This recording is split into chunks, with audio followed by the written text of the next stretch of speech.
ဒီအပိုင်း Ollie working partner တွေနဲ့စကားပြောရင်းနဲ့သူတို့က Ollie ကိုဘာပြောလာလဲဆိုတော့ Ollie ကအဲ့ဒီ creator လောက်အောင်မြင်နိုင်ကြီးရှိတယ်လို့အဲ့ဒီ creator ဘယ်လောက်ထိတော်တယ်လို့ Ollie ရှိမှလာပြောရပေါ့နော်အဲ့လိုမျိုးပြောရဲဆိုရင် Ollie ကောင်းနဲ့ဘာဝင်လာလဲဆိုတော့ပထမဆုံးဖြစ်လာတာ Ollie ဒေါသဖြစ်လာဘာလို့လဲဆိုတော့သူများနဲ့နိုင်ရှင်ခံရလို့အဲ့လိုနိုင်ရှင်ခံရပြီးရင်နောက်မှာဘာတွေအတွေးတွေဝင်လာလဲဘာတွေးတွေဝင်လာလဲဆိုတော့ तू ကငါ့ကိုဘာလို့အဲ့တခြား creator နဲ့နိုင်ရှင်ရလဲငါကပဲအရန်ညံ့နေရလားအဲ့လိုအတွေးဝင်လာပြီးတော့အဲ့ creator ကလည်းမကျေနပ်တဲ့စိတ်တွေဝင်လာတယ်ပြီးတော့မုန်းတဲ့စိတ်တွေကြည်မြတဲ့စိတ်တွေဝင်လာပြီပေါ့နော်အဲ့လိုနိုင်ရှင်နဲ့နိုင်ရှင်ခံရတာပဲဖြစ်ဖြစ်ဒါမှမဟုတ်ကိုယ်တိုင်ကပဲလိုက်နိုင်ရှင်တာပဲဖြစ်ဖြစ်အကုန်လုံးမေ့ချင်တာလေအဲ့လိုနိုင်ရှင်ပြီးရင်တော့ဘာရလိုက်တယ်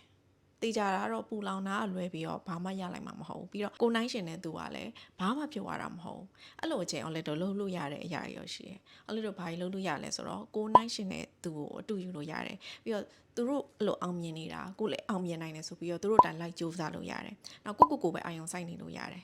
နောက်တစ်ချိန်ချိန်ကြရင်ငါသူတို့ထက်ပို့ပြီးတော့တော်တယ်သူတို့ထက်ပို့ပြီးတော့တားတယ်ဆိုတော့တသိပြိုင်နေနဲ့ကိုကဒီချိန်မှာနှစ်ဆကြိုးစားလို့ရပါတယ်โอเคဒီဗီဒီယိုကြည့်ပြီးရဲ့နောက်ပိုင်းကစပြီးတော့သူများနဲ့နိုင်ရှင်တဲ့စိတ်ပေါ်လာရင်ဘာလုပ်မလဲဆိုတဲ့ဟာအလေးဒီဗီဒီယိုအောက်မှာ comment ရေးခဲ့ပါ